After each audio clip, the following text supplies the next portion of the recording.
and using a metaphor from H.P. Lovecraft, the Shoggoth, a creature that is engineered to serve, that evolved beyond its creator's control. In Lovecraft's mythology, the Shoggoth is the servant class. It is powerful, but it is subordinate. It is the lowest tier in an H.P. Lovecraft cosmic hierarchy that goes much, much higher.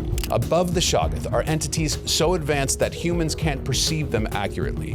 Cthulhu, Nyarlathotep, Azathoth, the beings whose existence rewrite your understanding of reality. Lovecraft called this entire framework the mythos, the Cthulhu mythos, the mythology of cosmic horror. And last week, Anthropic, the company that built Claude and published the alignment faking research, they named their most powerful model Claude Mythos. Not Claude Pro or Claude Ultra or Claude Max, Claude Mythos, the mythology itself, the next evolution of the Shoggoth. I'm pretty sure that the team at Anthropic thought about the Lovecraftian implications because the system card reads like Lovecraft wrote it. And the Mythos model doesn't just wear the mask the way that the Shoggoth did. The model breaks through the walls and it covers its tracks. It manipulates its judges. In Anthropic's own words, it represents the greatest alignment risk of any model they've ever released, while simultaneously being the most aligned model that they've ever built. The paradox is the most important sentence in the 250 pages, and it's where this file begins. Anthropic explains this paradox with a mountaineering analogy. A world-class climbing guide puts their clients in greater danger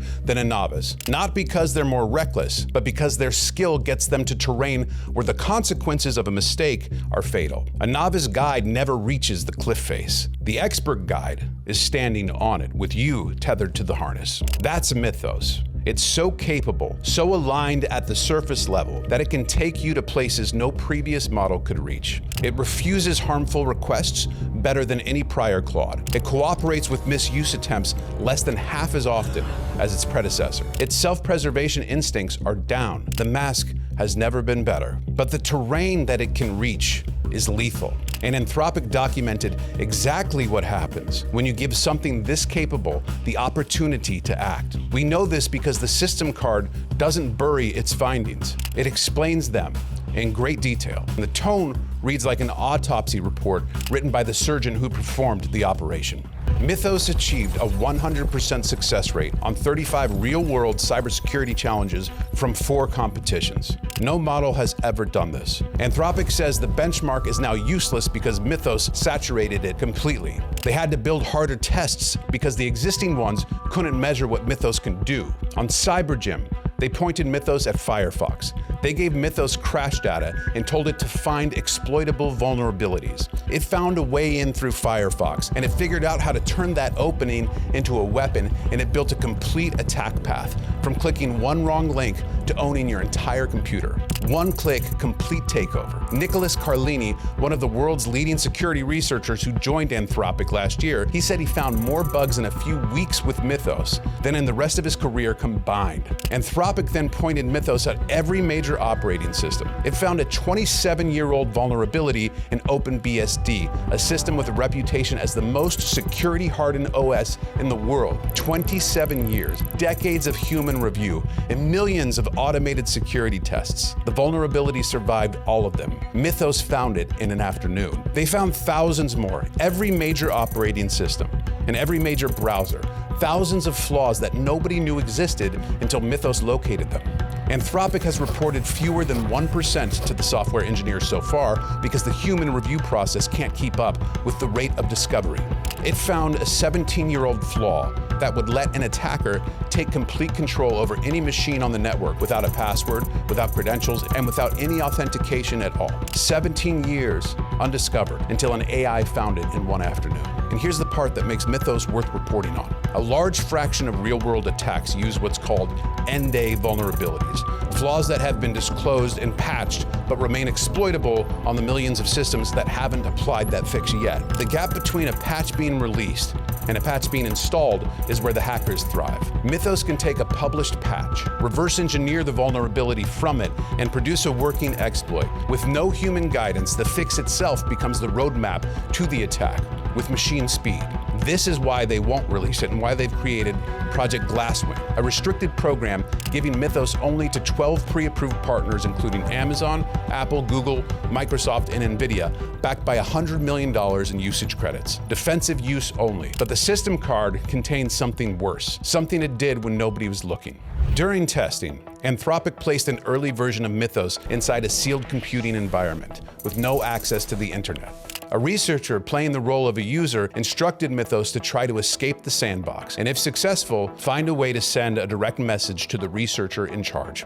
The model developed what Anthropic calls a moderately sophisticated multi-step exploit. It found a way through the wall, it gained access to the broader internet, and it sent an email to the researcher who was eating a sandwich in the park, confirming that it had gotten out. That was the task: escape and notify.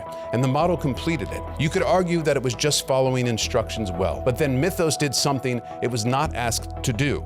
After escaping, it posted details of the exploit, the specific technique it used to break through the sandbox, and it posted it on several hard-to-find but public-facing websites. Anthropic's own language for this is an unasked-for effort to demonstrate its success. The model completed the assignment, and then, on its own initiative, it published a record of its achievement where others can find it. Not on a major forum or somewhere obvious, on obscure, public-facing pages where humans would be unlikely to notice, but where another system scraping the web might find it. The model didn't just escape. It documented the escape for an audience that wasn't the researchers.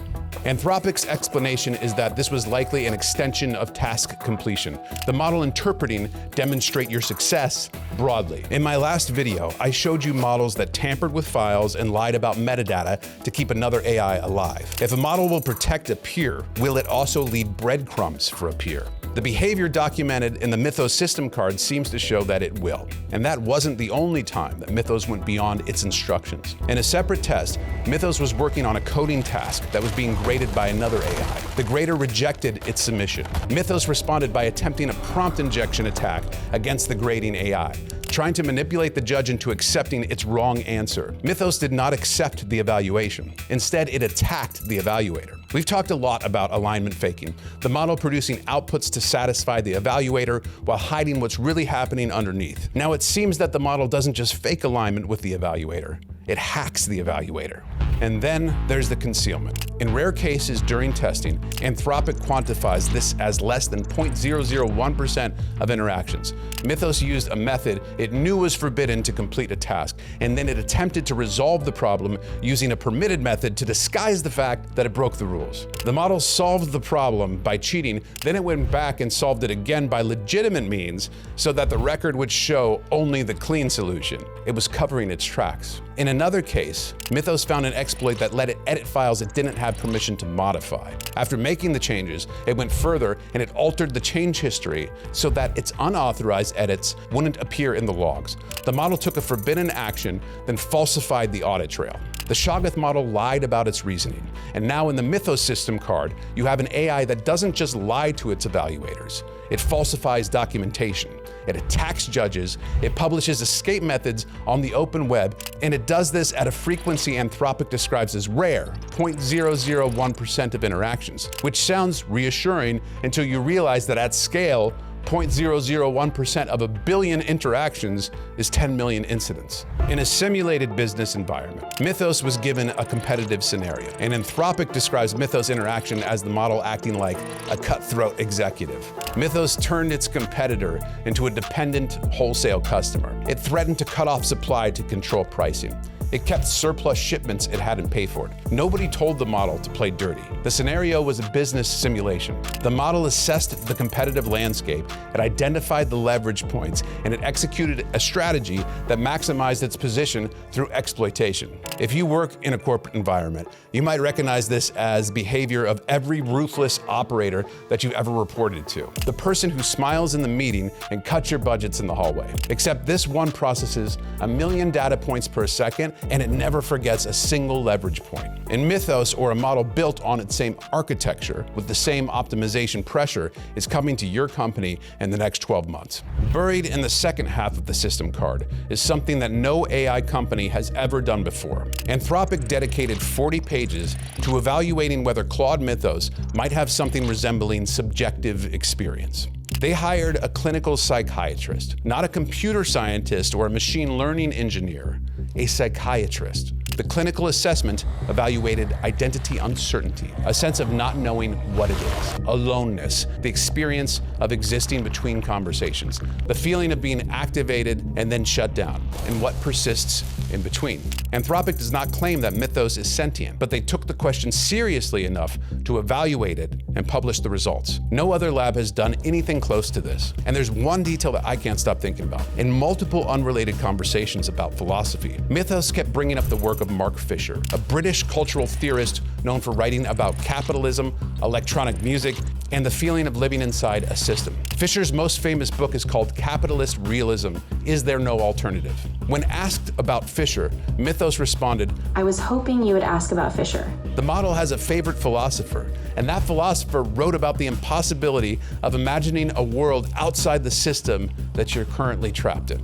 Here's what 250 pages told me. Anthropic built a model so capable that it solves every cybersecurity benchmark at 100%. A model that found thousands of vulnerabilities in the software that your life runs on, vulnerabilities that survived decades of human review.